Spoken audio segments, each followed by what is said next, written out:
Did it have to take the intervention of Raila Odinga for Fredrick Ooko Matiangi to be released? The answer is obviously yes. The first time they invaded his home, Raila was there in the middle of the night. William Ruto is finding himself in a quagmire because while he was playing these ping pong games in Kisii, members were rioting. They were chanting anti-Ruto, Ruto must go, Ruto must go.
Mlichukua serikali yetu ya Raila Odinga kwa vicho, mnataka kuongeza kwa identification.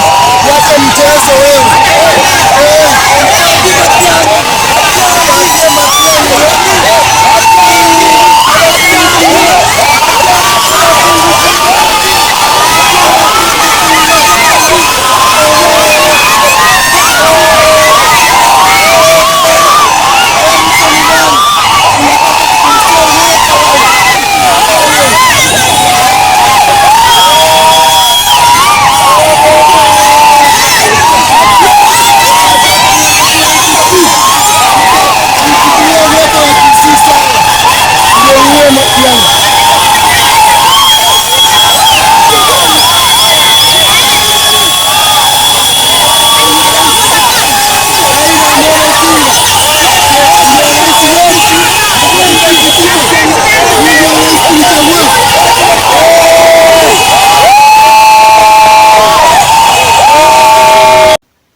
It has now been proved that this government has got a bone to chew with the former Interior Cabinet Secretary. They are simply led by vengeance, notwithstanding the fact that they say they are men of God. Today they have been exposed, and if there was anyone who had a doubt or who was still wondering why they are following Matiangi, then today is the moment. The answer has come. But one thing that almost shocked me is the moment when Raila almost slapped a police officer, because he goes there, he wants to talk to the DCI, and he's told that there are instructions blocking him. And Raila is wondering why, because this is a public office.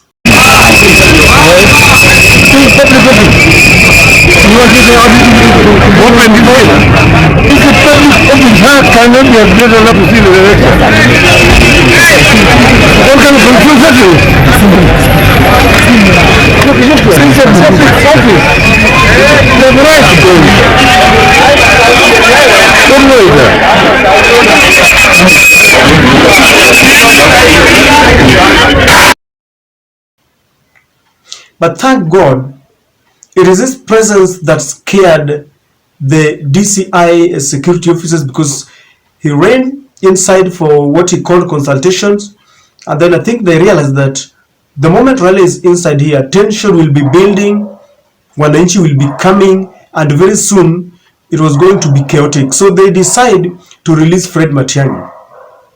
I understand that they have said there are several charges that they want to place against him. Now, the other funniest part about this is that instead of arraigning him to court even today or tomorrow, there are still consultations. So Fred's case is one that is full of consultation. So what does that mean? It means that someone is calling the shots. Someone is giving the instructions. It means this is not a legal drama. It is political witch hunt.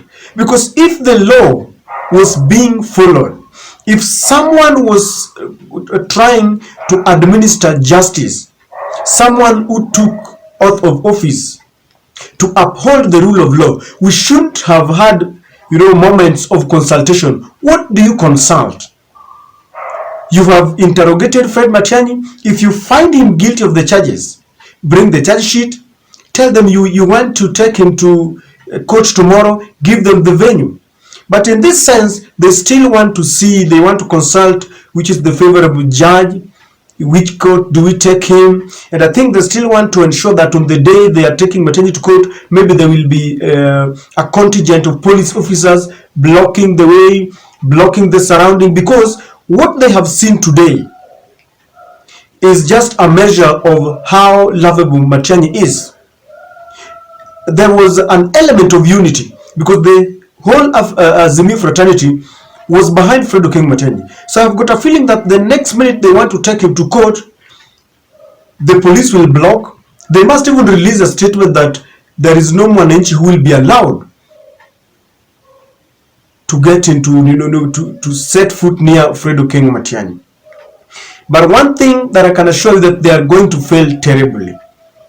Because from what you can see, it was full of detention and consultation. If Raila had not gone there, maybe they would have said that we want Matiangi to stay here tonight because we are still doing what we are still consulting, or we want to do more investigation. This was their mega plan, so that Matiangi spent the night there. But let me tell you something. Wananchi would have camped with him at the DCI, outside the DCI headquarters. And if they did not want, because that place is very sensitive, they would have started running battles with the tear gas. William Ruto is becoming his own enemy. He is trying to take Raila into, placing Raila into water like a fish into water. Raila thrives in chaotic political scenes, and people have warned him. But you see, he also wants to take some political mileage because he has gone out there, told his people that he's the Jamba, he's the son of Mau Mau, together with Rigathi Gachagua. So they don't want to swallow humble pie. They don't want to face reality. They still want to prove that they can also play this kind of dirty politics. One day, and in fact sooner than later, they will regret this. Because the more they do this, the more they expose themselves. The common man is suffering from lack of employment, shortage of food, insecurity, yet they can still have their golden time and spend it on things that are very unnecessary. I'm one person who does not understand why we must stoop this low. Is it a case of someone who is illegally in office? What is really happening, ladies and gentlemen?